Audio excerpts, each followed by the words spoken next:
Muy bien, pues hoy va a ser ya la última clase y de lo que vamos a tratar es de la satisfacción vital y de la salud mental.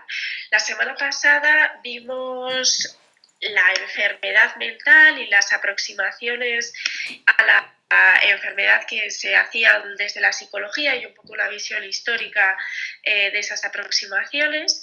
Y hoy, en vez de centrarnos en lo que funciona mal, ¿no? En la enfermedad, nos vamos a centrar en cómo podemos desde la salud, ¿no? Pues promocionar la satisfacción con la vida y eso, promocionar la propia salud mental.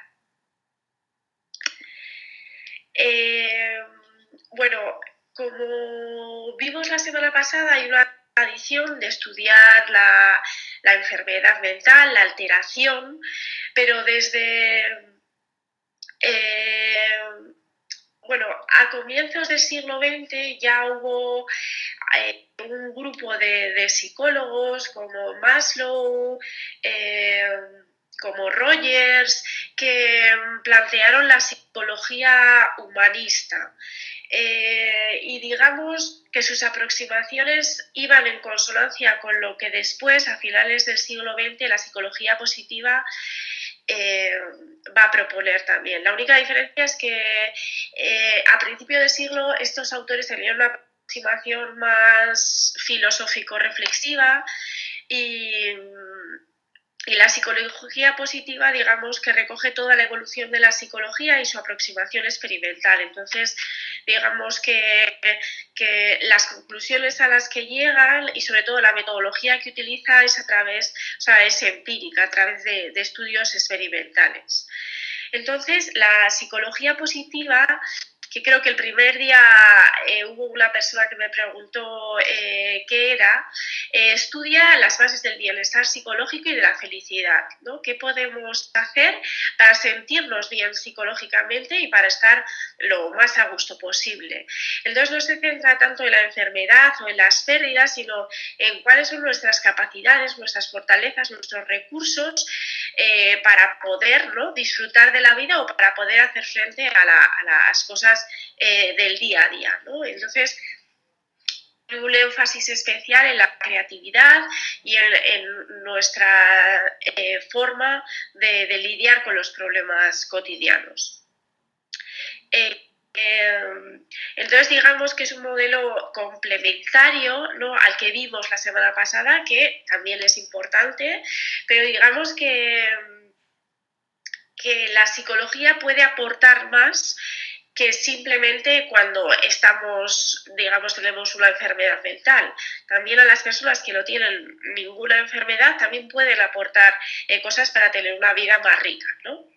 Y bueno, simplemente ahora vamos a ver un poco las propuestas de Csikszentmihalyi y mucha parte de lo que tratar hoy también se asienta en los trabajos de Seligman.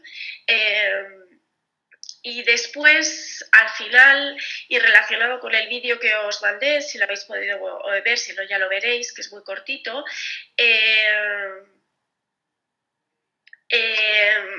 digamos, veremos una crítica que se les hace también desde otras perspectivas a la psicología positiva, especialmente a Seligman se le ha hecho bastante crítica, bueno, que ya veremos a final del tema. Bueno, Csikszentmihalyi lo que plantea es la importancia de las experiencias de flujo. Son esas experiencias en las que adoptamos un determinado estado mental en el que nos produce estar completamente inmersos en la actividad que estamos haciendo. No sé si habéis tenido esa experiencia. Esa experiencia se puede tener con cualquier tipo de actividad y va a ser diferente para cada persona. Por ejemplo, son esas actividades en las que estamos completamente concentradas y enfocadas haciendo algo que sabemos exactamente cómo se hace y que normalmente vamos viendo, vamos teniendo esa retroalimentación, vamos viendo si lo vamos haciendo bien o mal y vamos ajustando nuestro comportamiento a eso que estamos haciendo, ¿no? Y conforme lo vamos realizando. Entonces, normalmente no es algo puramente automático, sino que nos exige estar presentes y por tanto tiene cierto grado de desafío. Sin embargo, no es un desafío que exceda demasiado nuestras habilidades, sino que hay un equilibrio entre el desafío y nuestra capacidad para enfrentarnos a él, ¿no? Y normalmente son actividades que consideramos intrínsecamente gratificantes, es decir, que las hacemos por el mero hecho de que nos gusta hacerlas, no para conseguir algo a cambio. Entonces, aunque realmente sí nos exige, si hay un reto, si nos exige algo de esfuerzo, no percibimos que realmente estemos haciendo ese esfuerzo, ¿no?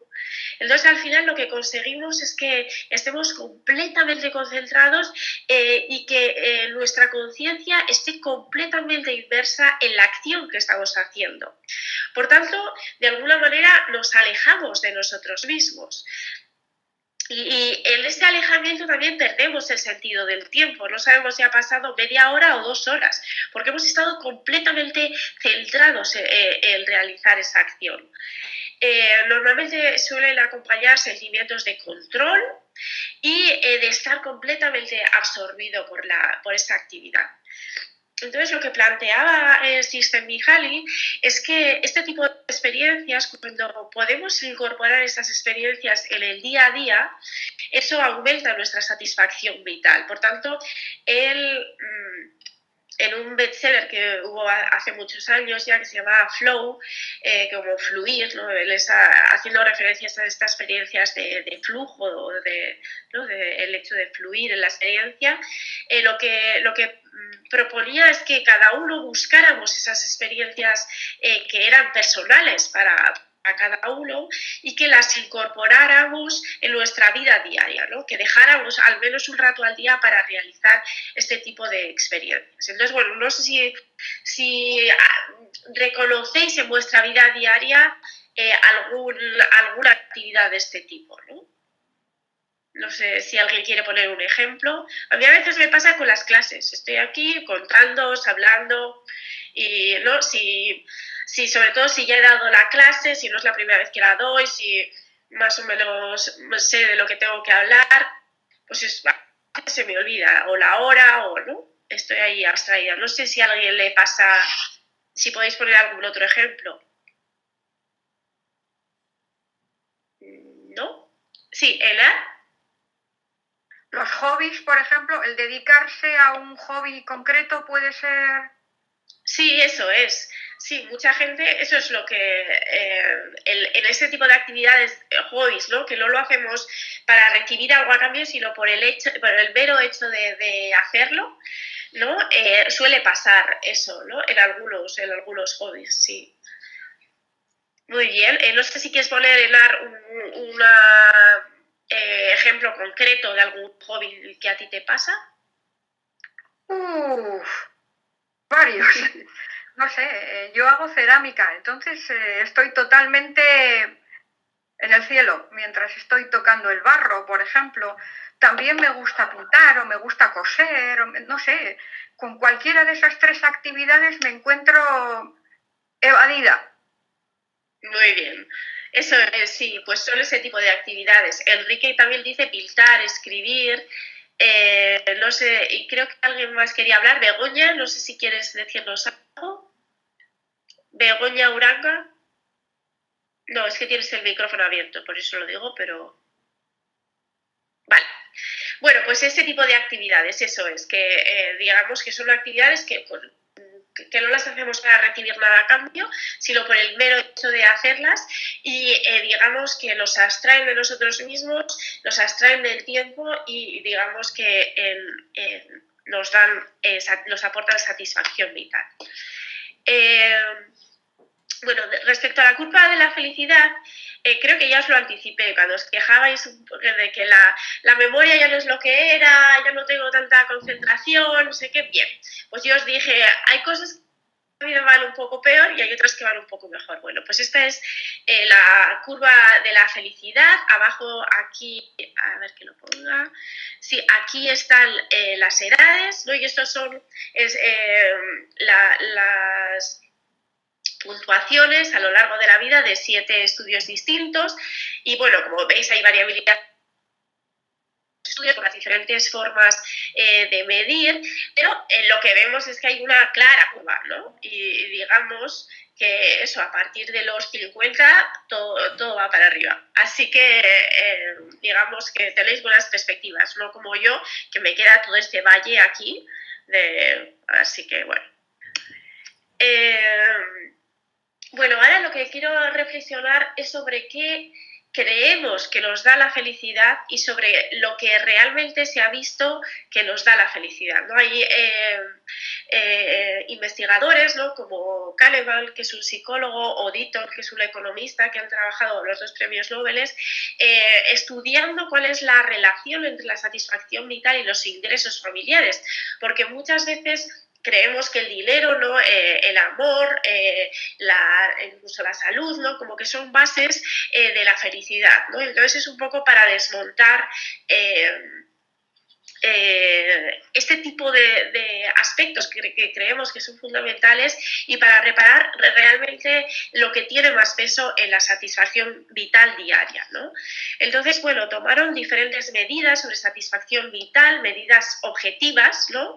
Es decir, medidas que hacen referencia a cómo se define la satisfacción vital, que es tener un afecto positivo, pues disfrutar en el día a día, no tener preocupaciones ni tristezas y estar libre de estrés, ¿no? Entonces, lo que vieron es que en estas 3 medidas objetivas llega un punto que a más dinero, aquí tenemos ingresos anuales familiares, a más dinero, a partir más o menos de aquí, ya no aumenta, es decir, aunque tengamos más dinero, no aumenta este estado positivo, esta falta de tristeza o de preocupación o esta falta de estrés, ¿de acuerdo? Entonces, pero es curioso que cuando preguntamos a la gente con más dinero su medida subjetiva de satisfacción vital, creen que a más dinero sienten más felicidad, ¿de acuerdo? Entonces, bueno, las conclusiones de este estudio es, por una parte, que no se necesita tanto dinero. Obviamente, estos yo creo que son estudios norteamericanos donde se necesita muchísimo más dinero para tener una vida estándar, digamos, o sea, que probablemente en Europa sería un poco menos, digo yo. Pero bueno, lo importante es que no a más dinero se aumentan las medidas objetivas de satisfacción vital, sino que hay un punto en el que, aunque tengamos más dinero, no va a aumentar la felicidad. Pero normalmente se cree que sí lo hace. ¿De acuerdo? Y otro aspecto que sí que también encontraron estos investigadores es que cuando sucede algo negativo, por ejemplo, el diagnóstico de una enfermedad, la pérdida de un ser querido, en esos momentos el hecho de tener, no mucho, pero sí de tener de tener un mínimo asegurado, sí que es amortiguador respecto a la crisis vital que se está viviendo. ¿De acuerdo? Pero igualmente hay un punto sobre el que tener más no facilita tampoco.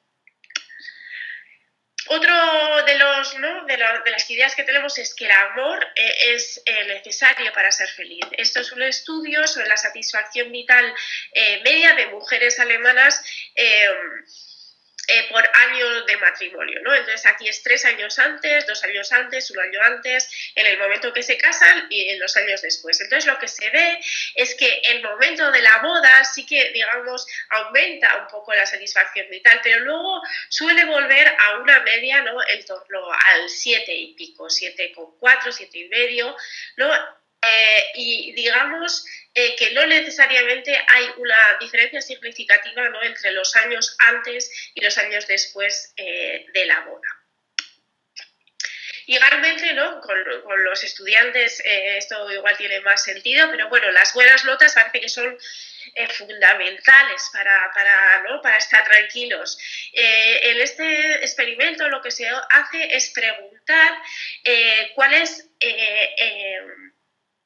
el grado de satisfacción, de felicidad que predicen que van a tener y el real cuando se tiene una nota más alta de la esperada, igual a la esperada y más baja de la esperada. Entonces la predicción es que tener una nota más alta de la esperada va a producir un aumento en felicidad y tener más baja de la esperada un descenso significativo. Pero luego cuando se mide no hay diferencias significativas. O sea, en el fondo la nota que digamos predecimos, anticipamos que ser tan importante, luego no tiene tanta repercusión. Y sobre todo cuando, digamos, nos vamos alejando de ese momento, ¿no? Igual esa tarde que nos dicen que hemos sacado una nota mala, nos enfadamos, pero digamos que a los 2 días ya se nos ha olvidado, ¿no? Por tanto, la conclusión es que la mayoría de las cosas que creemos que nos hacen felices no nos hacen tan felices como pensamos, ¿no? Y que no son tan determinantes como pensamos. Entonces, ¿por qué sucede esto? ¿Por qué tenemos esta tendencia, estos sesgos, ¿no? A calcular tan mal lo que nos hace felices? Bueno, pues una de las razones es que nuestras mentes no piensan en términos absolutos, sino que en general juzgamos en función de puntos de referencia, ¿no? Estos puntos de referencia que son estándares, que normalmente suelen ser irrelevantes, o sea, que suelen ser arbitrarios y que se suelen ir modificando a lo largo de la vida, con los que comparamos la información que tenemos, ¿de acuerdo? Entonces, a un nivel perceptivo, ya vimos estas ilusiones de Ebbinghaus, en las que estos dos puntos parecen diferentes de tamaño. Este, que está rodeado de figuras más grandes, de círculos más grandes, parece más pequeño que este, que está rodeado de círculos más pequeños, pero en el fondo tienen exactamente el mismo tamaño, ¿no? Y esto está produciendo una ilusión óptica en función de cuál es el contexto, ¿no? De cuál es el punto de referencia con el que estamos comparando esos puntos. Pues en aspectos como la felicidad y en otros muchos, esos puntos de referencia arbitrarios, porque los tenemos alrededor, nos influyen mucho. Y es importante tener esta cuestión, digamos, activada, tenerla en cuenta para cuando hacemos esas evaluaciones sobre nuestra propia felicidad y nuestra propia satisfacción vital. En un estudio sobre el cuerpo perfecto, lo que hicieron es estudiar a mujeres y les pidieron que calificaran su estado de ánimo en una escala de 4 puntos antes y después de mirar imágenes de modelos. Y entonces se vio como había una diferencia significativa, ¿no?, entre el estado de ánimo antes y después. ¿De acuerdo? Y digamos que el hecho de mirar fotos de personas idealizadas, ¿no?, que obviamente están retocadas y que solo ponen la foto, hacer 100 fotos la que mejor salen, lo que hace es considerar, ¿no?, que nosotros mismos, de los que tenemos una idea mucho más crítica y mucho más, digamos, somos mucho más conscientes de las imperfecciones, pues baje nuestro estado de ánimo. Y también se hizo esto con las parejas hombres de estas mujeres y calificaron el atractivo de sus parejas después de mirar las revistas. Se hizo con 2 grupos, un grupo control que miró fotos de mujeres no modelos y por tanto no idealizadas, y la condición experimental que miraron fotos de modelos y luego tenían que evaluar el atractivo de sus parejas. Igualmente se produjo un descenso después de tener la experiencia, ¿no?, de esa visión idealizada, de tener esos puntos de referencia idealizados. Igualmente en un estudio más reciente sobre las redes sociales, no sé si vosotros y vosotras sois usuarios de redes sociales. Hoy en día muchísima gente utiliza, ¿no?, estas redes, seguro que muchos de vosotros también, y luego en función del grupo de edad, ¿no?, pues utilizan utilizamos más unos u otros. Yo, por ejemplo, utilizo más Facebook y yo creo que en mi generación utilizo más Facebook. Mis alumnos de grado, que tienen en torno a 20 años, utilizan más Instagram. También hay gente que utiliza Twitter. Y yo creo que igual vuestra franja de edad, igual tengo sesgo, me podéis decir, utilizáis más WhatsApp, ¿no? Que también se pasan muchas fotos, muchas noticias, ¿no? ¿Es así? A ver, podéis... ¿utilizáis WhatsApp o qué redes sociales utilizáis? Solo WhatsApp. WhatsApp. Muy bien. ¿Alguien utiliza WhatsApp? Muy bien. ¿Alguna otra? WhatsApp. Muy bien. Sí, María Jesús. Vale, hay algunas que estáis diciendo Instagram, WhatsApp, Facebook, WhatsApp. Muy bien, o sea, la mayoría WhatsApp, pero eso, hay gente que también utiliza otras. Muy bien, bueno, pues esto digamos que es un estudio que se hizo con Facebook, y lo que se vio es que había una correlación entre el uso de Facebook y la autoestima, es decir, a más uso de Facebook, negativa, por eso veis aquí el menos, ¿no? A más uso de Facebook, menos autoestima, y a menos uso de Facebook, más autoestima, ¿no? Entonces, ¿por qué sucede esto? Por los puntos de referencia igualmente, ¿no? Y lo mismo con el WhatsApp, es decir, las fotos que mandan son las fotos donde la gente sale más agraciada. Son los momentos en los que hacen cosas más interesantes, ¿no? Pues yo qué sé, vacaciones, o están con su familia, o hacen, ¿no? Pero normalmente no se mandan ni se comparte cuando uno pues tiene un mal día, normalmente no se comparten esas cosas, o cuando uno pues tiene mala cara, pues no va uno y hace una foto y la comparte, ¿no? Entonces lo que recibimos de los demás, digamos, es esa visión no equivalente a las modelos que decíamos antes respecto a la belleza.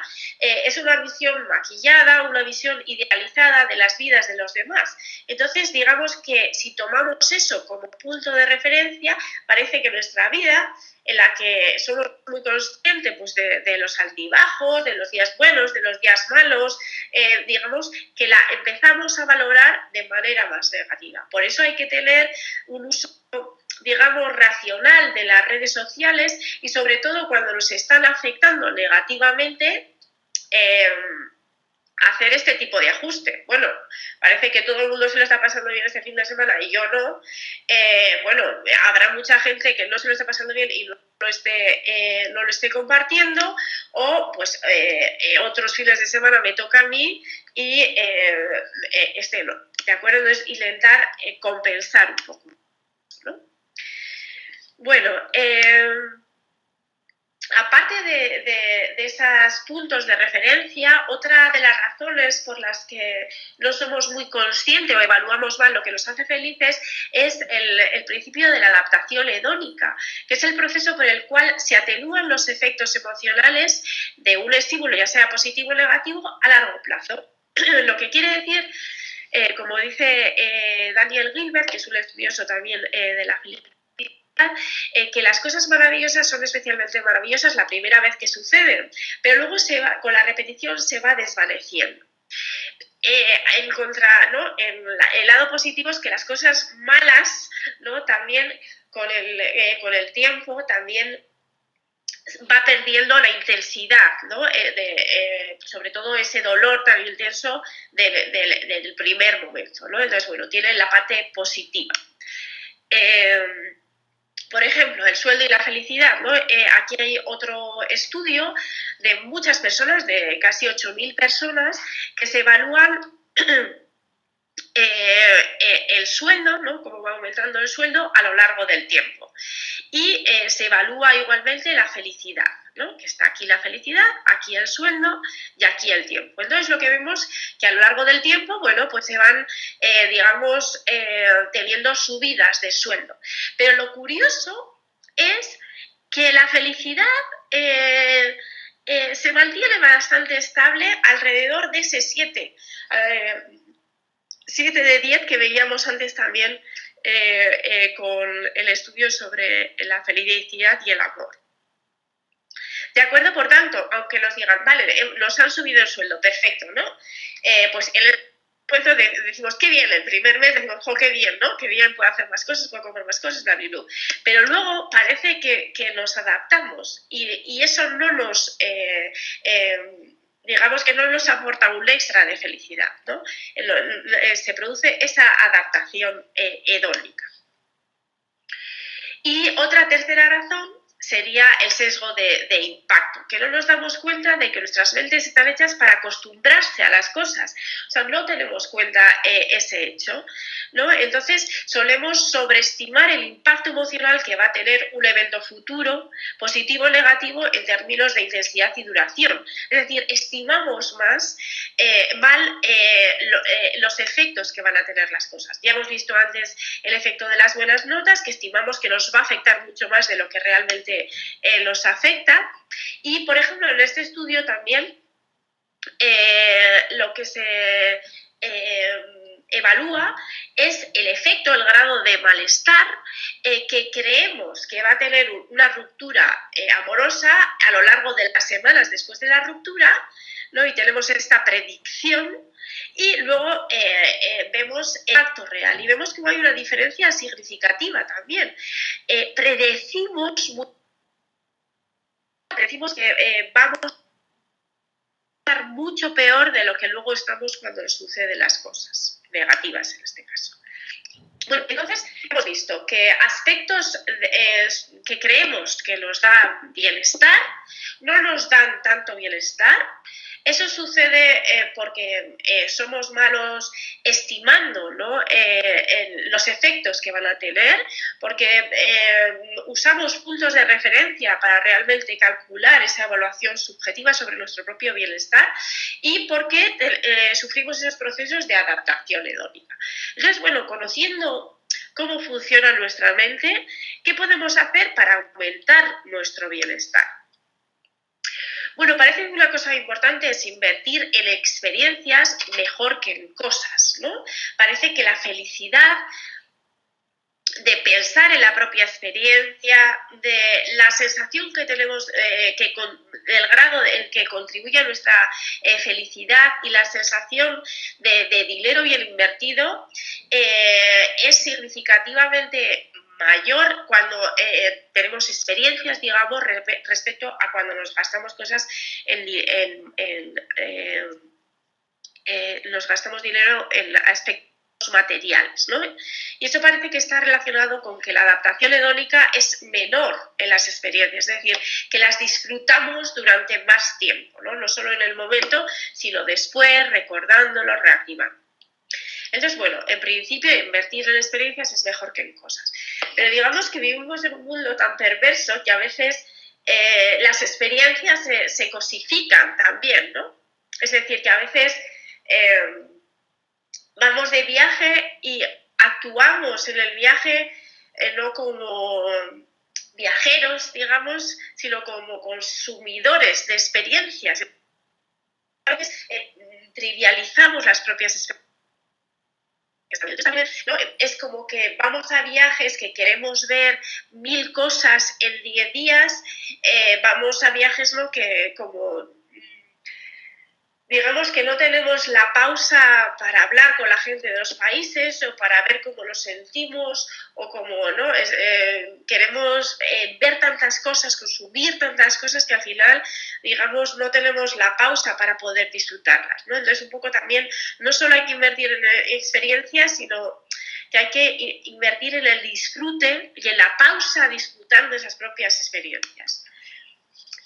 Otra estrategia que podemos hacer es saborear las experiencias, ¿no? Entonces está relacionado con lo que os anticipaba, que es el acto de salir de la propia experiencia para revisarlo, apreciarlo, realmente lograr estar en ese momento y disfrutar de lo que estamos experimentando, ¿no?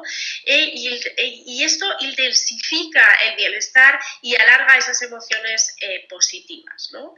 Entonces, para hacer esto, ejercitar este acto de saborear, podemos contar a otras personas lo bien que lo sentimos cuando estamos realizando esa actividad, compartir, ¿no?, nuestro entusiasmo, pensar lo afortunados que somos de vivir eso que estamos viviendo, ¿no? Pues eso ya sea un viaje, ya sea un encuentro familiar, un encuentro con amigos o amigas, ¿no?, algo, o una puesta de sol o algo, ¿no?, lo que sea, esas actividades también que no tienen por qué ser tan extraordinarias, pero que forman parte de nuestra vida, ¿no?, pues, diaria. Pues hoy hemos hecho una receta nueva, lo que sea, esas pequeñas cosas, ¿no?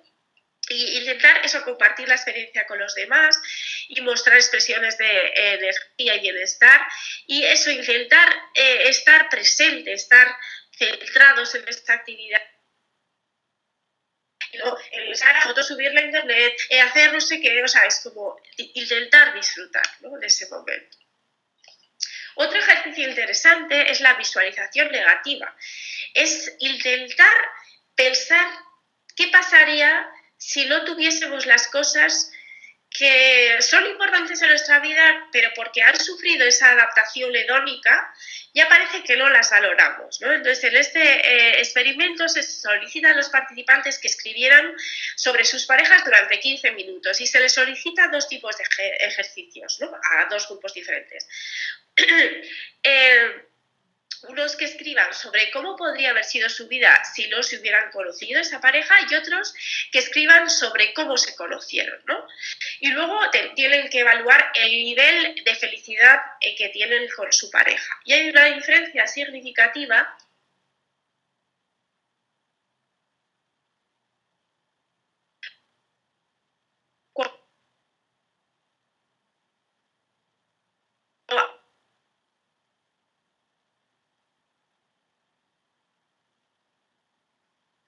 Se te va la voz.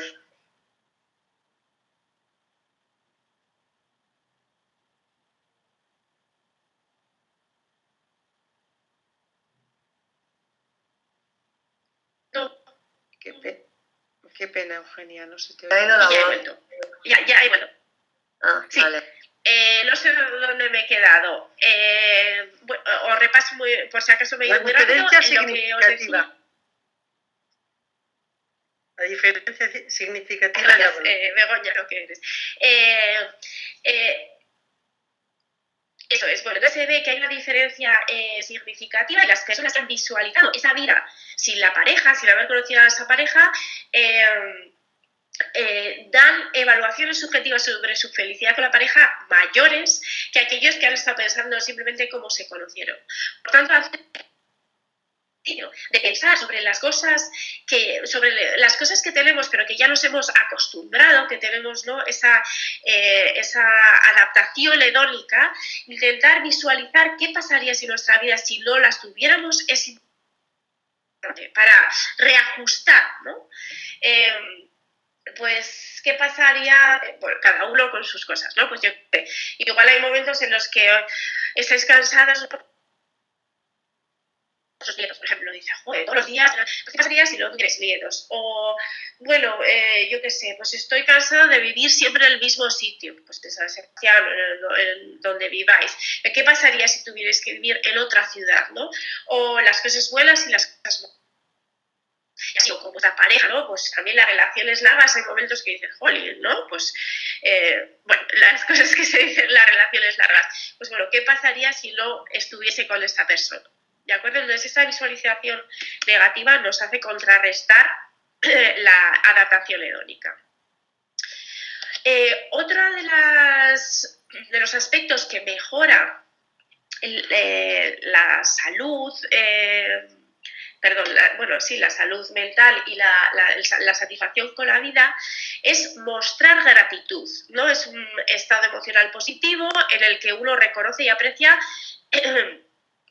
lo que ha recibido en la vida, y demuestran, las investigaciones demuestran que dedicar tiempo a demostrar gratitud hace más feliz, es más saludable, es decir, tenemos menos probabilidad de tener muerte prematura y más de sobrevivir a una enfermedad grave, y también mejora también el rendimiento Por tanto, digamos que mostrar gratitud, estar agradecido sobre las cosas positivas que tenemos en la vida y también mostrar eso a los demás, a las personas que nos hacen nuestra vida buena, es muy, muy positivo para la satisfacción vital y para la salud.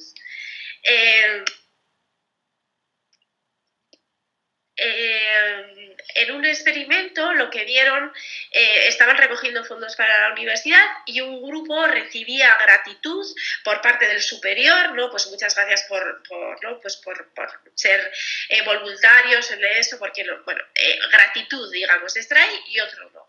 Y se vio que el grupo que recibe gratitud por parte del superior aumenta un 50%, ¿no?, en el número de llamadas realizadas para recaudar fondos. Por tanto, digamos que la gratitud también mejora, ¿no?, en ambientes laborales, en ambientes de trabajo, más que esa idea de el jefe, la jefa, ¿no?, agresiva, distante, ¿no? Parece que la gratitud también mejora el rendimiento. Bueno, otro ejercicio que podemos hacer es resetear nuestros puntos de referencia. Hemos dicho que muchas veces nos sentimos... sí, Martín. Martín, no te escuchamos, sí, yo creo que ahora, el micrófono... Ahora, sí. Ahora ya he abierto el micrófono. Es que cuando has hablado de esto último, sí, que has dicho gratitud y rendimiento, yo pienso que la gratitud en el trabajo, que es lo que quería decir o matizar, o no sé, añadir sí, un poquito más, es que va implícito un reconocimiento. Y un reconocimiento a un trabajador en el ámbito que sea siempre es positivo para el trabajador que lo recibe. Entonces, la gratitud implica reconocimiento. No se agradece nada por una cosa que se hace mal. Se agradece cuando se hace bien. Bueno, es una opinión, sin más. Y perdonad, que os he interrumpido.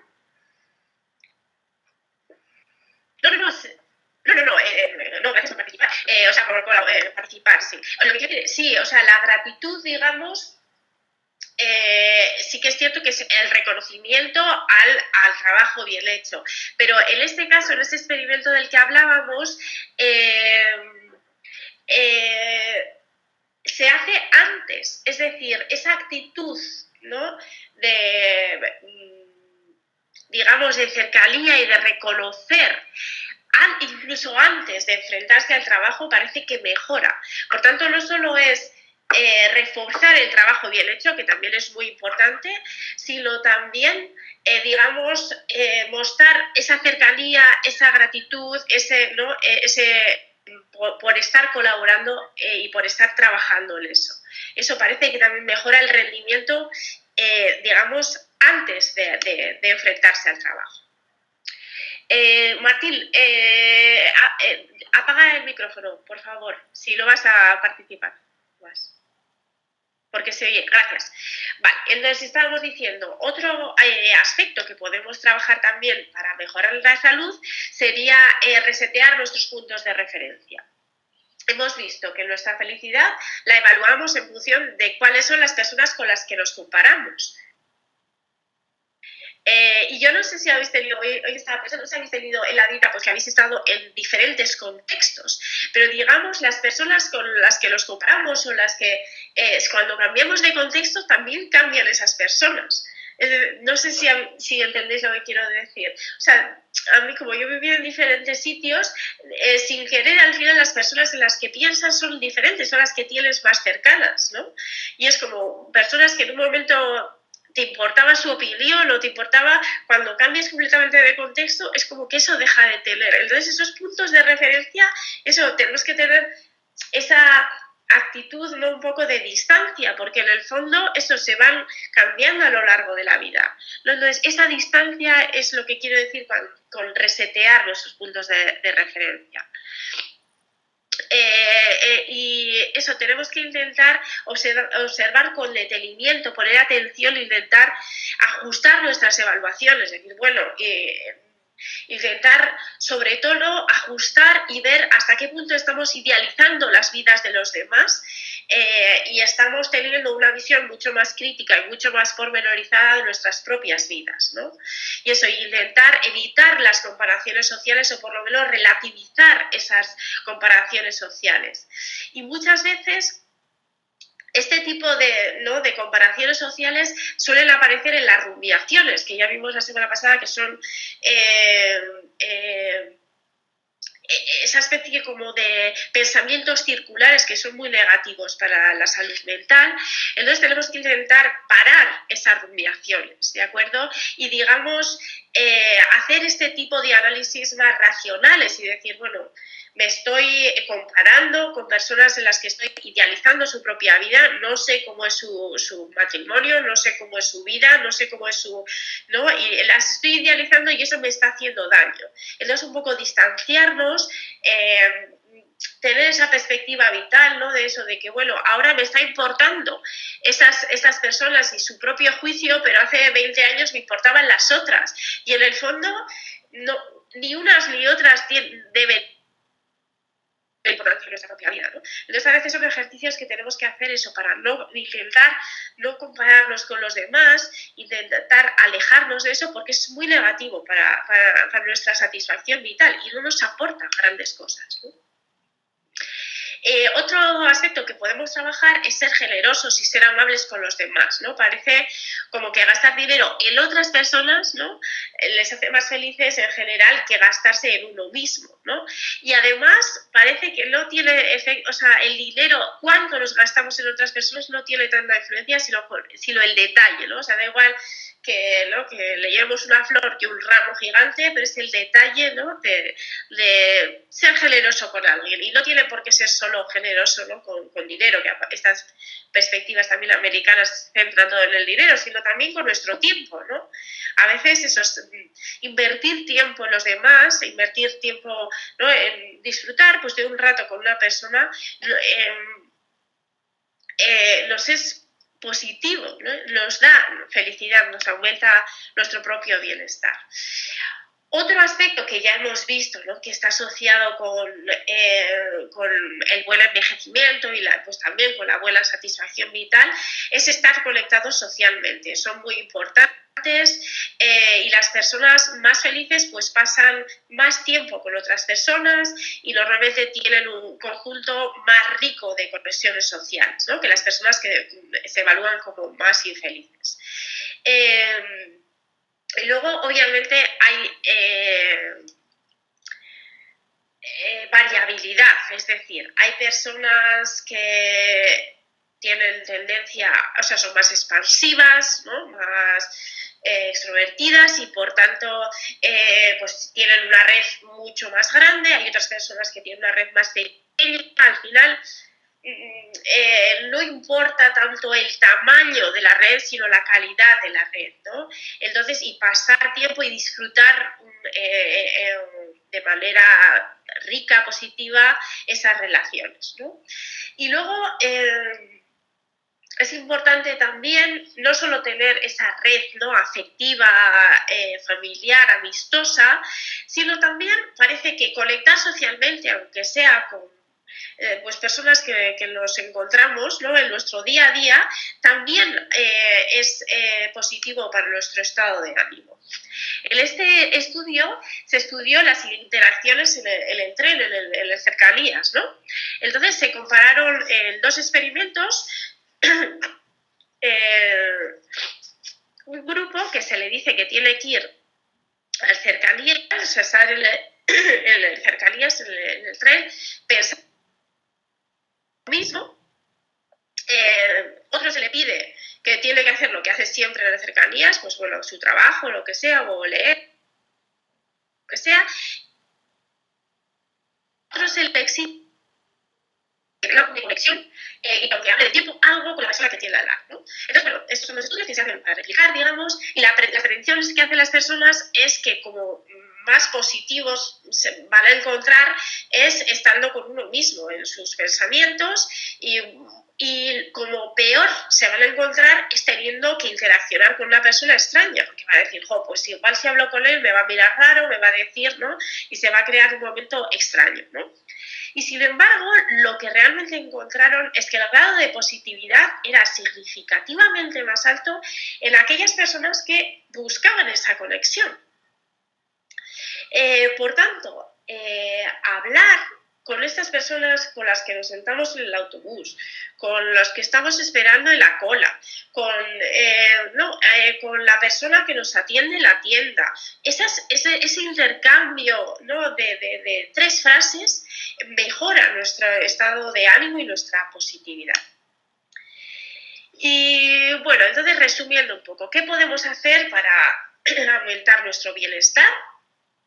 Invertir en experiencias, ¿no?, y saborear esas experiencias, hacer esa visualización negativa, qué pasaría si no tuviese aquellas cosas que ya no valoro tanto, mostrar gratitud, evitar las comparaciones sociales, mostrarse amable y generoso. Por eso todas esas experiencias que a veces, ¿no?, de voluntariado, y puede ser un voluntariado más institucional, ¿no?, como actividades de voluntariado, pero luego yo veo a mi alrededor gente que es voluntaria, entre comillas, ¿no? Pues una vecina que no puede salir y que sale o le ayuda a la otra vecina, ¿no? O todo ese voluntariado, entre comillas, pues cuidando a los nietos o cuidando, ¿no?, a otras personas, o lo que sea, miles de cosas que igual no se me ocurren ahora, pero que vosotros tendréis, ¿no? Pues favorecer esas actividades y luego conectar socialmente con conocidos y con desconocidos, ¿no?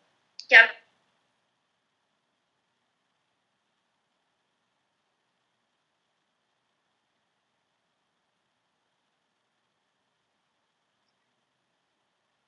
No te oímos. Perdón, ¿sí? ¿Me he ido otra vez? Sí, no te oímos. Ahora vale, sí. ¿Dónde me he quedado, Rosa? Estábamos viendo el cuadrito este que has puesto y ya estábamos al final, conectar socialmente con conocidos y ahí. Vale, muchas gracias. Bueno, pues eso, os estaba diciendo que es importante conectar socialmente tanto con conocidos como con desconocidos, y que igual en la cuarentena nos hemos dado quizás más cuenta, ¿no?, de esa importancia de la interacción, ¿no? Y que puede ser coger el teléfono, el WhatsApp también suele acompañar mucho a la gente, pero es cierto que las conversaciones hemos ido en todas los días, muchos días hemos ido recuperando la importancia de la narración, ¿no?, de verbalizar las cosas, ¿no? Entonces muchas veces el teléfono o el contacto, ¿no?, de cara a cara es mucho mejor que mensajes más cortos. Pero eso no quiere decir que no... digamos que no sea positivo el WhatsApp, pero que a veces necesitamos un poco más que el WhatsApp, ¿no?, para hacer esa narración de cómo estamos, de, ¿no?, cómo nos encontramos de una manera más detallada y más profunda.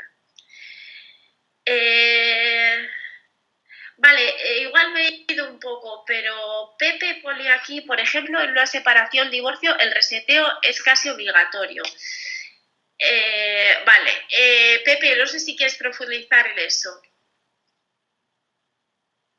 Si no quieres, no, ¿eh? No, digo, en el sentido que muchas veces es un volver a empezar, no solamente en las relaciones, pues porque hay fracturas, por ejemplo, en la propia cuadrilla y demás. Entonces es un volver a empezar, un reseteo casi, no total, pero bueno, por lo menos parcial. A eso sí. Sí, o sea, sí que es cierto que las separaciones o divorcios es una de las, digamos, de las vivencias más, o sea, estresantes de la vida, ¿no? Aprender a un ser querido y este tipo de separaciones. Y sí que es cierto que hay que hacer un trabajo extra. Digamos que todas estas cosas que estamos haciendo mención, son ejercicios que podemos hacer incluso cuando todo está bien. O sea, tenemos salud, tenemos una familia, no tenemos grandes problemas, y podemos hacer todo esto para mejorar. Pero digamos, cuando tenemos una situación dramática, una situación estresante, ¿no?, como puede ser un divorcio o una separación, entonces digamos que hay que hacer un esfuerzo extra, ¿no?, y un trabajo, digamos, más profundo. Jesús Arroita nos comenta también respecto a lo de conectar socialmente, que estamos diciendo eso, como que muchos matices se pierden con el WhatsApp, ¿no? Y Enrique también dice que puede haber malentendidos y que en el cara a cara es mucho más fácil. Es cierto, o sea, lo de los malentendidos, claro, como no vemos la entonación, ¿no? A veces podemos interpretar cosas que no son, y entonces eso puede haber, pues diciendo, jo, pues qué insensible es esta persona porque me dice eso, o preocuparnos, ¿no? Ay, esto es una tontería, pero bueno, ayer mi madre me dice, estoy muy preocupada por tu hermano porque me ha escrito no sé qué, y luego le llama y dice, no, que está bien, que, o sea, ella lo había interpretado mal, ¿no? A veces, pues eso, una simple frase fuera de contexto, pues a veces ponemos más de nosotros mismos que de lo que realmente nos está diciendo el otro. Entonces, obviamente, pues eso, coger y llamar o quedar y verse, ¿no? Pues siempre es más positivo, pero es cierto que el WhatsApp también acompaña mucho y que las personas que lo utilicéis, pues que sigáis haciéndolo. Sí, Rosa. Bueno, en este momento precisamente que no hemos podido salir, pues bueno, ha tenido un papel el grupo de WhatsApp impresionante. O sea, claro que habrá habido momentos que hemos visto algo, pero yo creo que en aras del grupo, bueno, pues si algo no te ha gustado demasiado, pues pasas olímpicamente y sin embargo nos ha dado una unión, una forma de comunicarnos. Yo creo que ha sido maravilloso. Y de otro medio, yo no lo conozco, otro medio que aúne tanto y que sea tan ágil como WhatsApp. No, desde luego, en este caso ha sido fenomenal. Sí, o sea, sí que es cierto, a ti, Rosa, o sea, sí que es cierto que la cuarentena, todas las tecnologías, ¿no? También, pues tipo Skype o tipo Zoom o tipo, ¿no? Que de repente las hemos valorado todavía más, ¿no? Pero, o sea, digamos que para la sensación de sentirse unido y para transmitir información es muy bueno el WhatsApp, pero luego eso, para narrar, ¿no? Los matices decía Jesús, para expresar realmente lo que estamos diciendo, lo mismo que en una clase o una reunión de 40 personas, igual tampoco tenemos esa posibilidad, ¿no? Pero luego en el tú a tú sí, pues bueno, hay otras herramientas, ¿no? Como el teléfono, como el Skype, donde te ves y hablas, pues que puede ser también más enriquecedor en ese sentido. Pero obviamente las redes, ¿no? Y el WhatsApp como red para sentirse conectado, para transmitir información positivo. Bueno, y para cerrar un poco esto, antes de las últimas 3 diapositivas en las que vamos a criticar un poco esta visión, ¿no? tan bonita, simplemente recordar la importancia, ¿no? De vivir en el presente, ¿no? Con esta frase de Marie Curie, de tener cada día el gusto de vivir sin esperar que los días vayan teniendo que pasar para encontrar su satisfacción y sin tener la necesidad de poner esperanzas de felicidad en los días que hayan de venir, ¿no? Que a veces estamos como diciendo, bueno, si tengo esto, si estoy en este sitio, si cuando haga esto, ¿no? Cuando realmente nos tenemos que centrar es ahora, ¿no? Bueno, ¿qué tengo ahora? ¿Qué puedo hacer hoy, ¿no? Para encontrarme un poco mejor. Y bueno, digamos que todo esto de lo que estamos hablando, cada uno lo tiene que utilizar todo lo que pueda, ¿no? Pero digamos que también hay voces críticas, ¿no?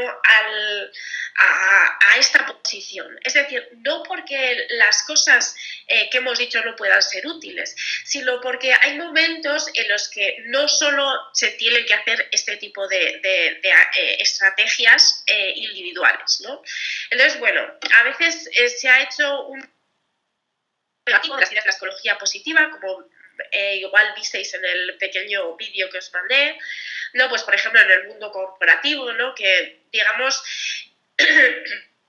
que en la crisis financiera del 2007, pues como muchas veces se obligaba, ¿no? A tener una visión excesivamente optimista y digamos que se negaban, se criticaban, ¿no? Pues las dudas, ¿no? Y que eso, digamos, nos llevó a situaciones pues, nada positivas, ¿no? Y otras veces también el hecho de, parece, esta visión individualista de nuestro bienestar, a veces nos lleva a poner toda la responsabilidad de nuestras vidas solo en nuestra mano, ¿no? Entonces, bueno, hay veces que hay situaciones como el desempleo, la pobreza, la muerte de un ser querido, que exceden a todo esto que estamos diciendo. Por mucha gratitud que yo tenga, por muy positiva que yo sea, por mucho que me centre, ¿no?, en socializar, cuando tenemos una situación completamente, ¿no?, dramática o una situación completamente injusta, pues todo esto no nos ayuda mucho, ¿de acuerdo? Entonces, bueno, se ha criticado que el exceso, y sobre todo el exceso de estas ideas positivas y la responsabilidad en el individuo, pues puede ser una forma también de control social en determinados aspectos, en determinados contextos, ¿no? Para que, digamos, que la gente se obsesione en intentar estar mejor en la vida y no se dé cuenta o no caiga en la importancia de que hay situaciones que no se pueden solucionar de manera individual, ¿de acuerdo? Entonces, bueno, yo lo que os planteo es ese equilibrio, ¿no?, entre, bueno, intentar mantener esa visión optimista sobre la vida, sobre uno mismo, intentar recuperar esas estrategias, ¿no?, en nuestro día a día, pero obviamente hay situaciones en las que tenemos pues que unirnos de alguna manera y tenemos que darnos cuenta que no solo depende nuestro bienestar de nosotros, sino que hay situaciones que exceden lo individual, ¿no? Entonces, bueno, últimamente ha tenido mucho eco el libro de Edgar Canavas-Eva y Just como manufactura ciudadanos felices, ¿no?, que critican la psicología positiva, pero fundamentalmente por lo que estoy diciendo, porque no considera estos factores sociológicos y económicos y responsabiliza de todo al individuo, ¿no?, tanto de la pobreza como de la riqueza, de la salud y la enfermedad. O sea, si estás enfermo es porque no has hecho lo suficiente para cuidarte. La felicidad y el sufrimiento. Y hay una parte de todo eso que sí que está en nosotros, pero también hay otra parte que depende, ¿no?, pues de el lugar en el que hemos nacido, depende pues de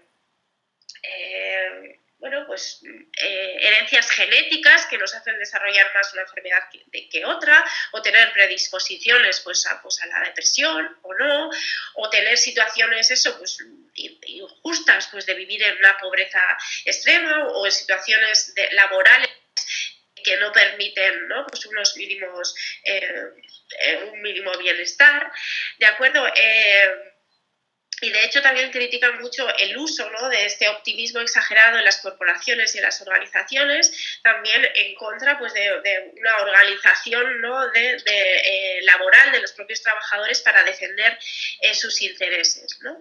Entonces, de alguna manera se está favoreciendo esa visión, ¿no?, del mito del individuo hecho a sí mismo, a sí misma, y esa visión meritocrática de la vida, que todo depende de nuestro propio esfuerzo, mérito y inteligencia, ¿no?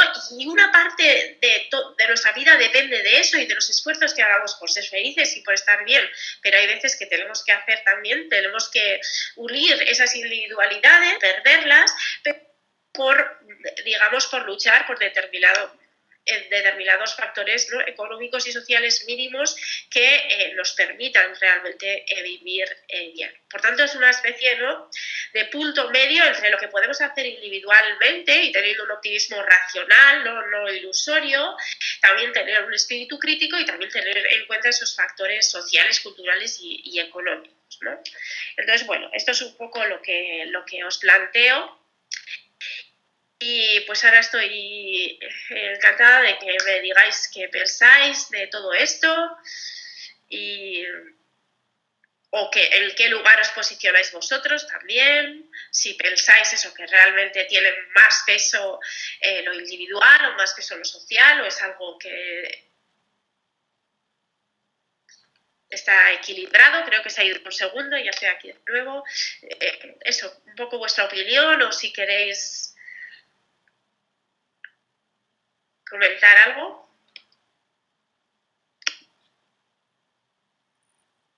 ¿Nadie quiere comentar?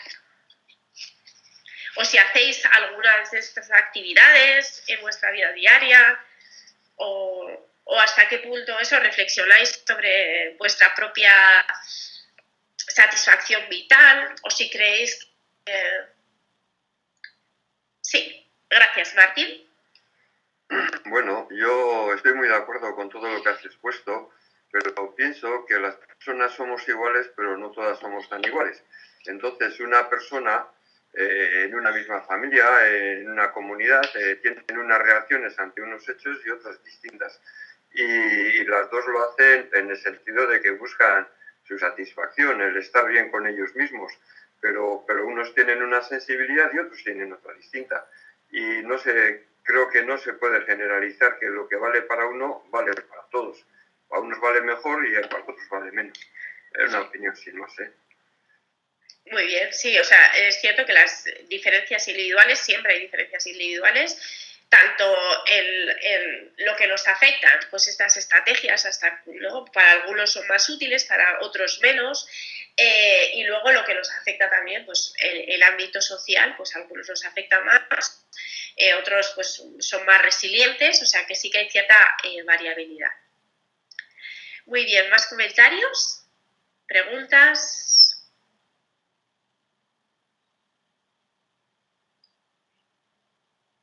Venga, animaos. ¿No os animáis? Hoy estáis muy calladitos.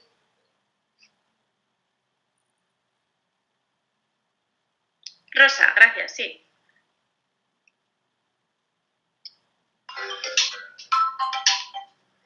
Sí, Eugenia, perdona. No. Vamos a ver, bueno, como no se anima a nadie, a ver, me ha parecido estupendo. Yo creo que el hecho de recopilar estos datos que has dado, ¿no? De qué en realidad, en qué nos podemos mejorar, o sea, cómo podemos mejorar nuestra satisfacción vital, ¿no? Lo que has hablado, pues de la gratitud, de resetear nuestros puntos de referencia, la amabilidad, la generosidad, el conectar socialmente. Yo creo que eso realmente es así. Sí, yo creo que todo el mundo nos hemos sentido mejor cuando hemos hecho cosas por los demás. Bueno, realmente sí, yo creo que sí sirven estas cosas. Yo con el tema del vídeo, que no sé si quieres entrar, pero un poco terminando lo que estabas diciendo, yo creo que también ser demasiado optimista, decir a la gente, no, es que si tú quieres, tú puedes, y si tú haces así y tú piensas en positivo, o sea, también al final le estás diciendo a esa persona que si no lo consigue es que no lo está haciendo bien o que vale menos que los demás. Claro. Entonces, efectivamente, claro, creo que hay que tener ahí un punto medio y bueno, y estar ahí intentándolo todos los días, que yo creo que la mayoría lo hacemos, ¿no? Intentarlo, pero bueno, no es fácil. Nada. Muy bien, muchas gracias, Rosa. Yo también creo eso, que... O sea, que todo lo que podamos coger de aquí es positivo, pero luego tener esa visión un poco crítica de que obviamente hay cosas que exceden a nuestro control y que por ser muy optimista, pues no lo tenemos todo, ¿no? Sí, Begoña. Bueno, a mí me ha sorprendido un poco que dentro de estos datos que nos has dado para mejorar un poco la perspectiva de la felicidad, faltar el contacto con la naturaleza, que es para mí una de las mejores maneras de descontaminarme, de simplificarme y renovarme. Y bueno, y luego sobre lo que habéis comentado, sobre esas frases que se acompañan nuestras relaciones, de que este ha luchado mucho, a mí me ponen mala, me duelen oírlas, ¿no? Esas personas que tienen una enfermedad y han puesto, y esa literatura que sale por la boca de la gente, a mí es que les gritaría, les pegaría, porque es que las cosas no me parece que son así y que se valoran cosas que creo que no existen. Bueno, nada más. Muchas gracias, Begoña. Sí, o sea, respecto a lo de la naturaleza, me encanta que lo digas porque es así, o sea, no lo he influido porque no lo he visto, pero también porque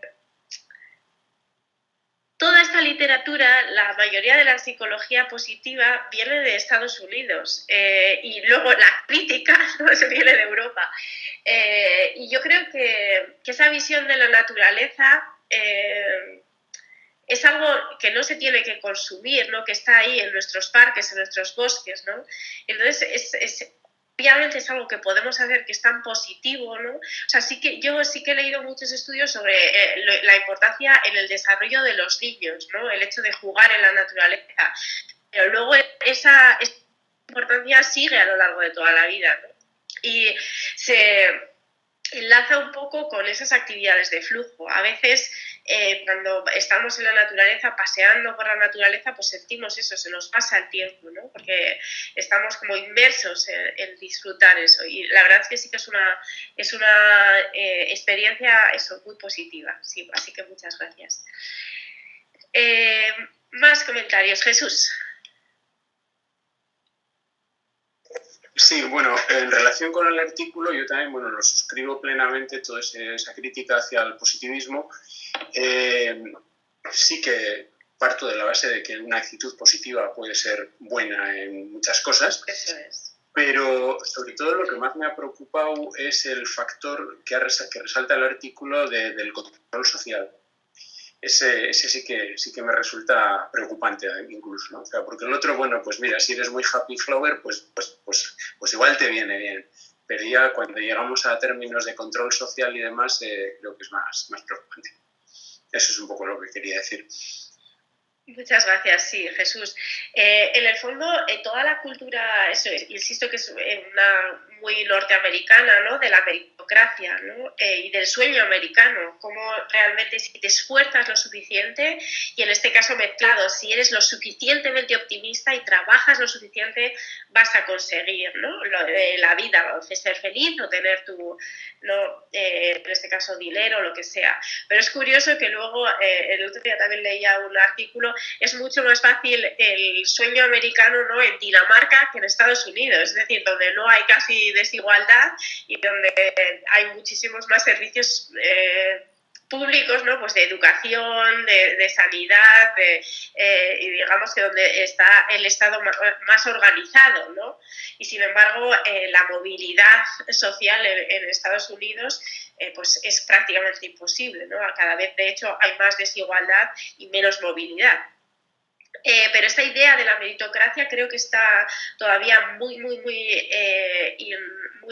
imbuida en la propia cultura americana y de la que nosotros chupamos, porque digamos que toda esa publicidad, ¿no? De las ideas norteamericanas nos llega mucho, pues en las películas, en todo el consumo cultural llega mucho y también se mete en nuestra forma de ver la vida, ¿no? Entonces, yo creo que, sobre todo en las generaciones más jóvenes, tiene mucha importancia. O sea, utilizan ya ese lenguaje, ¿no? Por ejemplo, los users, que no sé, en vuestra generación, en la mía nunca hemos utilizado esa terminología, ¿no? De los perdedores y sin embargo que tiene que ver con esa meritocracia, ¿no? Es como los perdedores son los que no se han esforzado lo suficiente, los que merecen estar en unas situaciones vitales, ¿no? Pues de pobreza o de lo que sea, o de exclusión social, porque no han hecho lo que tenían que hacer, ¿no? Entonces, bueno, no sé un poco esta reflexión que pensáis.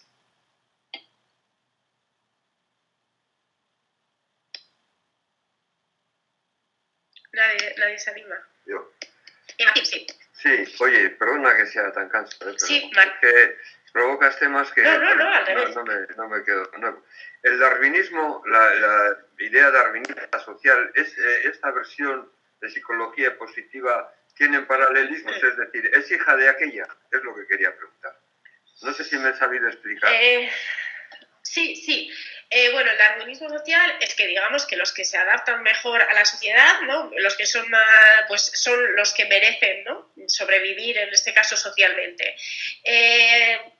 Digamos que implícitamente sí, sí que está relacionada, pero no... Y de hecho ha habido muchas críticas de los europeos a Seligman, digamos que hay muchas corporaciones como que le han financiado su propia investigación, ¿no? Digamos también luego la sociología de la ciencia, ¿no? Qué ideas favorecen qué cosas, pues sí que hay un poco de relación en favorecer estas ideas. Yo que muchos de los psicólogos positivos lo que quieren realmente es mejorar todas estas estrategias que a muchas personas nos pueden hacer bien, ¿no? Pero luego sí que hay un uso más corporativo, ese uso más pues que digamos que sí que puede tener, ¿no? Pues otros usos un poco más perversos. Entonces es más buscar el equilibrio que estamos diciendo, ¿no? Pues utilizarlo individualmente todo lo que podamos, pero luego eso, no abandonar ese espíritu crítico teniendo en cuenta otros factores no solo individuales, ¿no? Amaya dice que el equilibrio es lo mejor, pero es tan difícil. Pues sí es difícil. Pero al final creo que la lucha por el equilibrio es lo que nos da, ¿no? Lo que nos pone en un mejor lugar. ¿Sí, Begoña? Bueno, que al hilo de esos, bueno, de esos héroes que realmente nos apuntan desde una cultura, ¿no? Yo también ahora, bueno, yo leo mucha novela policíaca y me encantan estos, al revés, los contrarios, los fracasados que son realmente héroes y que ponen un contrapunto, ¿no? a las visiones que tenemos de qué es lo que, bueno, de qué es lo que se quiere ser, ¿no? O cómo, dónde están los valores, dónde... Me suele gustar porque cada vez veo muchos personajes que son magníficos y realmente son fracasados sociales, ¿no? Bueno, por decir de una manera ese fracaso que está instituido, ¿no? Bueno, nada más. Muchas gracias, Begoña. Sí, es interesante reflexionar, ¿no? ¿Quién pone... O sea, ¿a quién considera héroe en cada momento histórico, ¿no? Y cuáles son los valores que están detrás de considerar héroes a los héroes que consideramos. Perdón, se me acaba la batería un segundo. Voy a... Perdonad.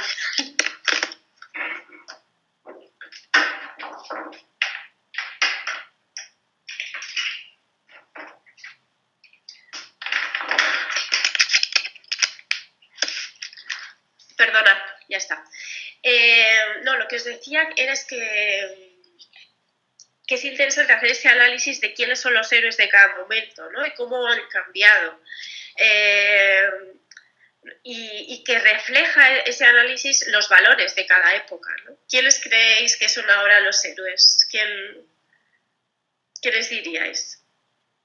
Los sanitarios en este momento y los científicos. Sí, o sea, bueno, eso es una... O sea, digamos que estoy de acuerdo contigo, ¿no? Que esos serían unos de ellos. Pero, por ejemplo, los futbolistas, ¿no? Ahora que estamos en época de esta crisis especial, los sanitarios tienen y los científicos tienen más importancia. Pero, digamos, hace 6 meses la gente conocía más, ¿no? A los futbolistas o a los instagramers o a la gente que sale en los reality shows que a los científicos o a los sanitarios, ¿no? O sea, digamos no sé, bueno, esa es mi visión. ¿Qué pensáis?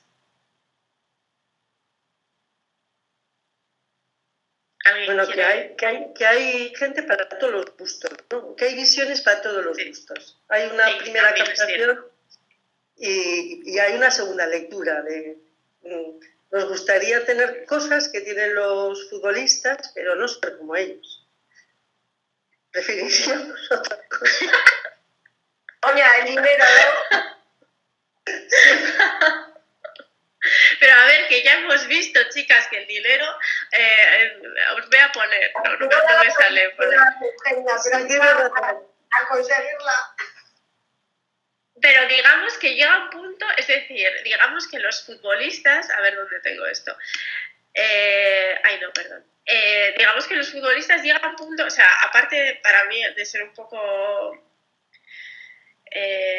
escandaloso, digamos, ¿no? Pero ¿por qué realmente tienen, o sea, es necesario cobrar más de 100.000 al año, de 100.000 euros al año? ¿Para qué? Si no aumenta la felicidad, ¿no? O sea, es necesario. Y los sanitarios que estamos diciendo que son tan importantes, ¿no?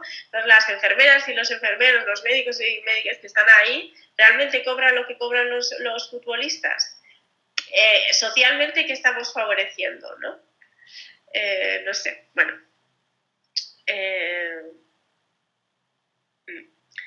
Por aquí María José dice que los héroes son los que están ayudando a financiar las ayudas a las empresas, a los autónomos, ¿no? Pues también, oye, con la cuarentena, con el coronavirus, digamos que como que lo que es importante que se ha alterado un poco, ¿no? De repente hemos visto, ¿no? Pues eso, que los sanitarios son importantes, que es importante tener, ¿no? unos recursos puestos por todos para ayudar a los que menos tienen, o sea, como que se está modificando un poco. Martín, creo que quieres... ¿Martín? Bueno, iba a escribir, pero ya paso. Mira, yo lo que creo es que ha cambiado mucho la idea de héroe. En la antigüedad clásica el héroe siempre tenía un final agónico. Moría peleando por salvar a su pueblo, a su tribu, a su ejército, lo que fuera. Hoy día es completamente al revés. El héroe tiene un final apoteósico, nada trágico. El trágico es para los que no llegamos a héroes. Y ahí los valores están completamente cambiados. Es lo que creo. Por eso aplicamos palabra héroe a lo que no es héroe, a lo que sería en la antigüedad otra cosa distinta. Eso quería decir. Es que lo anterior me ha llamado la atención y me ha despertado eso. O sea, que sí, que creo que tiene toda razón. Sí, gracias, Martín. Sí, o sea, sí que siento eso, qué significan las palabras y qué consideramos héroes se va modificando a lo largo de la vida, pero tampoco quiero, o sea, algo que les digo a mis alumnos y alumnas de grado también es que, o sea, por una parte tenemos que ser críticos, ¿no? Pero por otra parte también tenemos que ser conscientes de nuestro propio privilegio. O sea, porque también es que, o sea, vivimos en uno de los países más idílicos del mundo. O sea, la mayoría de la gente vive 1000 veces peor. La mayoría de la gente tiene sistemas educativos y sanitarios 1000 veces peor que el nuestro. Sistemas de pensiones 1000 veces peor. O sea,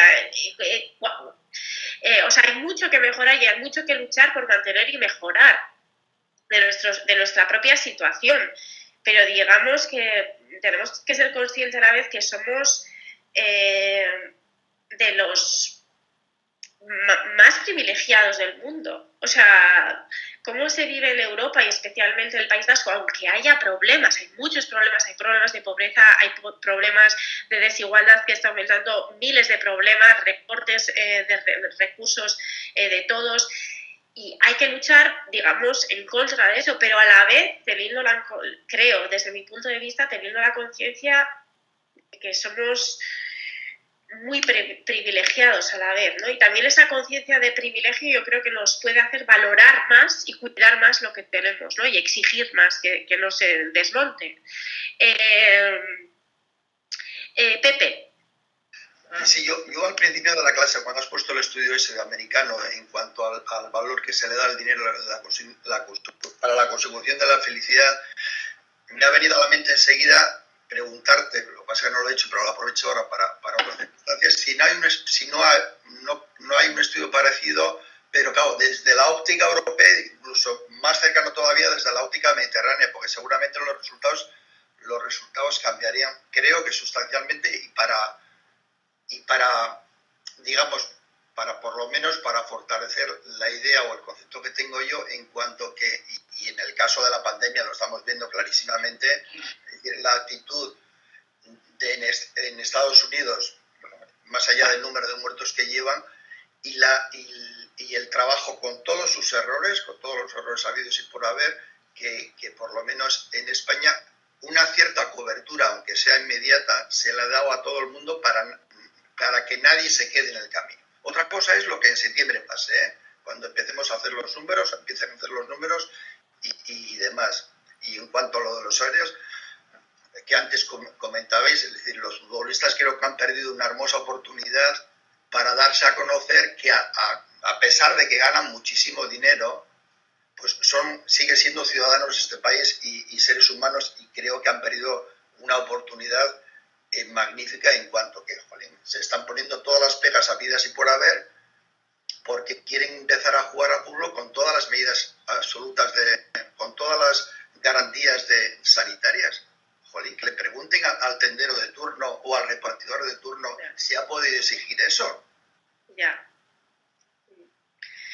Sí, muchas gracias, Pepe. Bueno, respecto a los estudios más europeos o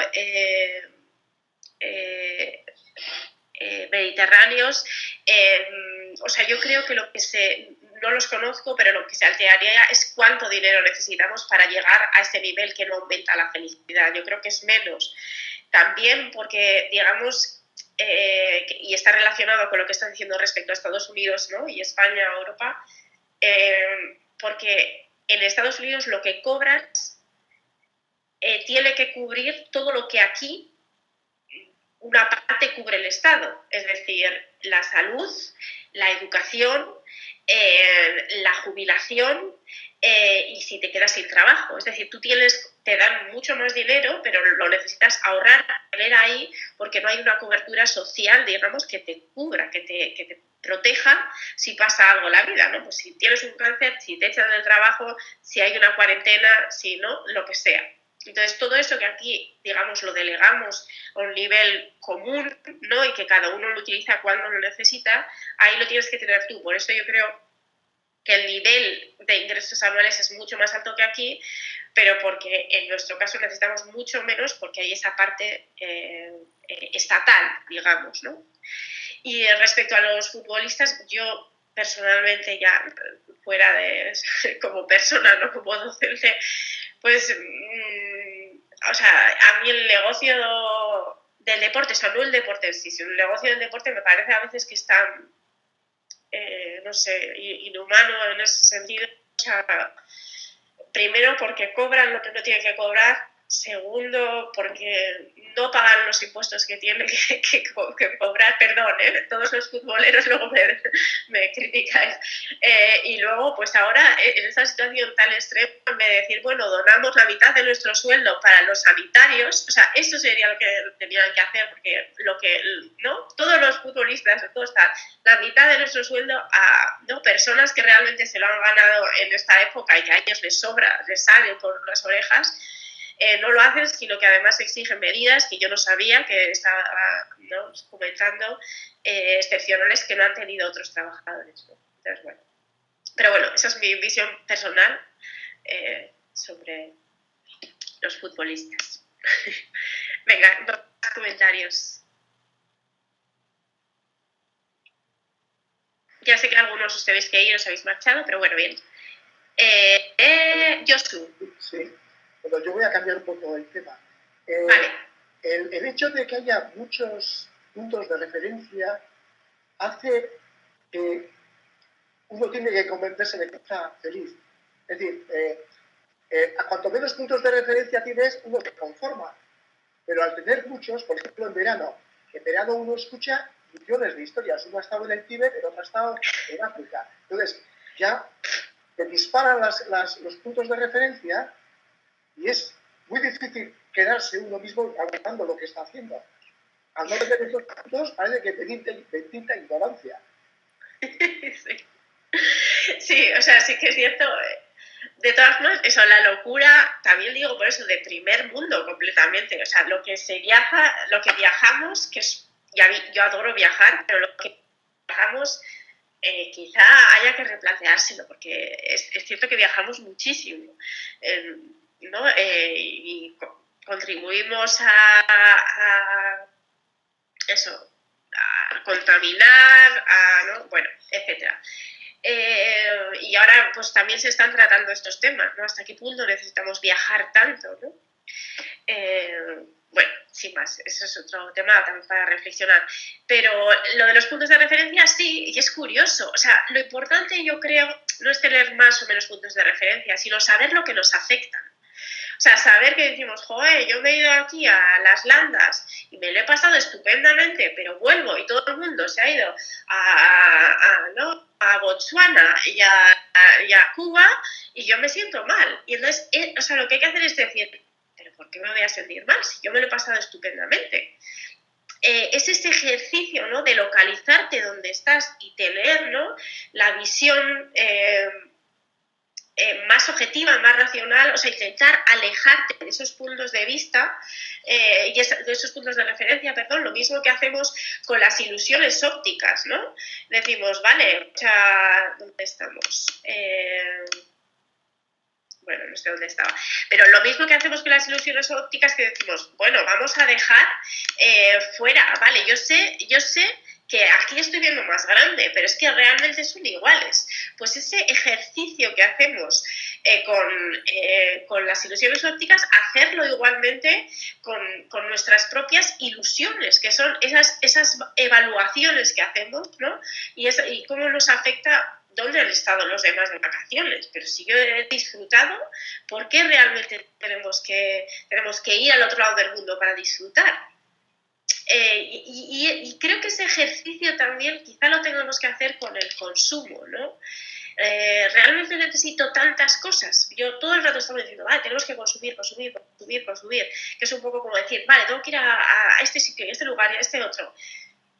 Bueno, a veces igual tenemos que pararnos y decir, realmente necesito todo esto, ¿no? Igual necesito simplemente, o sea, en un lugar privilegiado como es San Sebastián, igual necesito salir de casa e ir a la Concha y ver el atardecer en la Concha. Igual ese momento que como es diario y como es algo frecuente, no lo valoramos, pero quizá estamos viviendo en uno de los lugares más bonitos del mundo.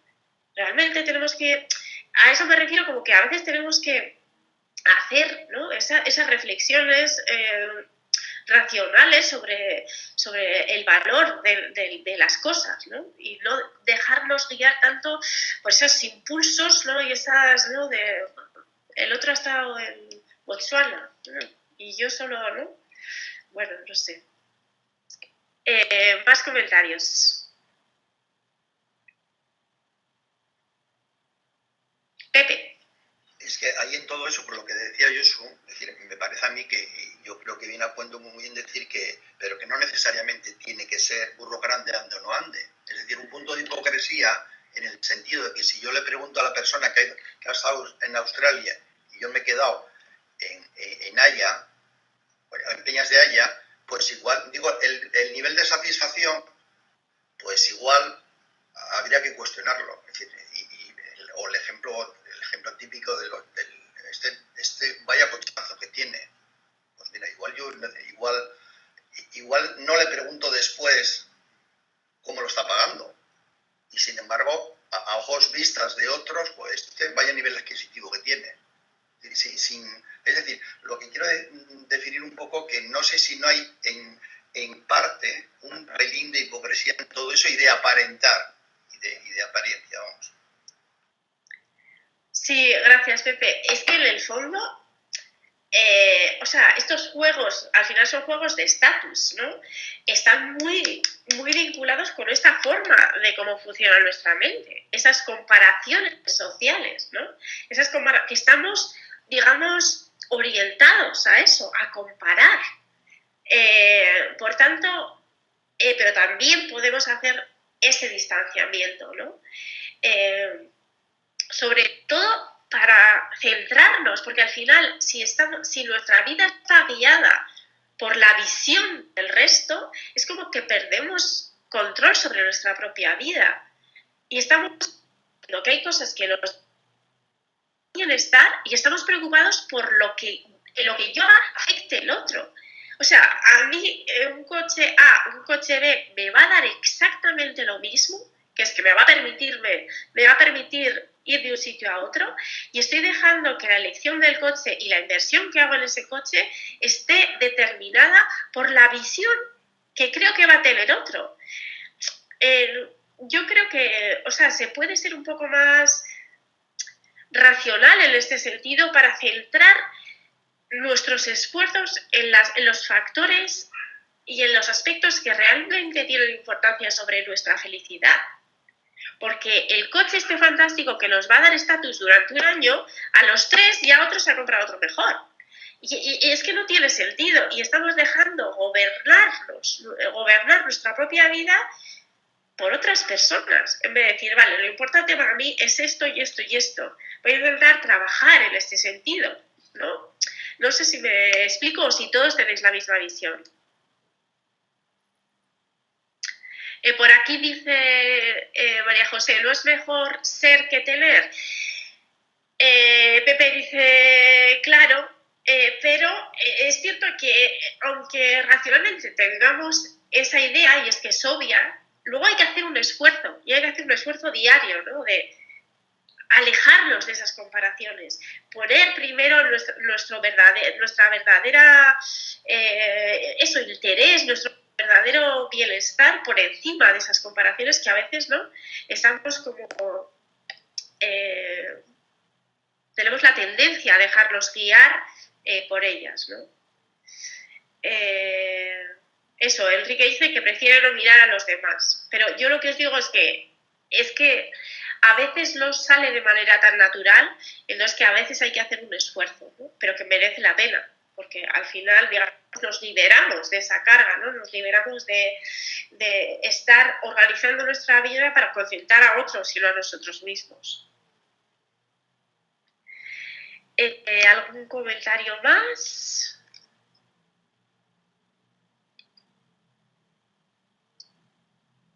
Pepe. A mí al hilo de esto me vienen dos imágenes. A ver, no es pues a modo de anécdota, las presuntas manifestaciones que han estado haciendo Vox estos días, pues dos imágenes. Uno, no sé de qué ciudad era, el manifestante que iba con su Ferrari. Pero la segunda sí, es el manifestante que iba con el BMW descapotable en Santander y que encima él no iba conduciendo, sino que iba atrás con el megáfono de turno diciendo pues lo que él pensaba que tenía que decir, ¿no? A modo de anécdota nada más. Uh-huh. Sí, bueno, digamos esa forma, ¿no?, de mostrar, entiendo, el estatus, ¿no?, a través de los coches también, en una situación, ¿no?, donde hay tanta gente en situaciones de vulnerabilidad económica, ¿no? Es un poco... Yo no he visto ninguna bici en esas manifestaciones. ¿Alguno ha visto alguna bici en esas manifestaciones?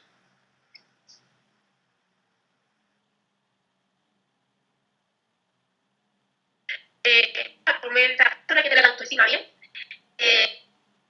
Obviamente es un ejercicio, o sea, el hecho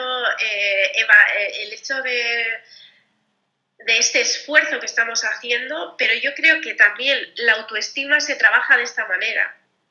O sea, no necesitas solo tenerla bien, sino que haciendo esos ejercicios de distanciamiento, ¿no?, y de relativización y de racionalización, también trabajas tu propia autoestima. Porque digamos que das más espacio a ti mismo que al otro, en ese sentido, ¿no? Para espacio sobre las cosas que son importantes para el propio bienestar. Martín comenta que generalmente la vida es un proceso de toma de pequeñas decisiones de las que muchas veces no somos conscientes y en muchas otros, los padres o nuestros vecinos o quien sea, toman por nosotros y así al final nos encontramos en situaciones que nos superan y las que es difícil darle la vuelta. Obviamente puede haber este tipo de situaciones, pero de lo que se trata es de en el día de hoy, no lo que tenemos hoy en día, esa pequeña toma de decisiones de las que hablas de hoy en día, pues intentar ser lo más conscientes posible e intentar frenar estos factores que nos puedan, ¿no?, afectar de manera negativa. Muy bien. ¿Algún otro comentario? A ver, alguien más escribe por aquí. ¿Vale? ¿Algún otro comentario? Bueno, pues lo dejamos entonces ya. Muchas gracias a todos por vuestra presencia, vuestros comentarios, por escucharme todos estos días, por uniros aquí al aula virtual. Y eso, que cualquier cosa que necesitéis me podéis escribir a mi email, y eso, que paséis muy buen verano, que os cuidéis mucho y que nos veremos, espero, al año que viene por las aulas. Un abrazo para todos.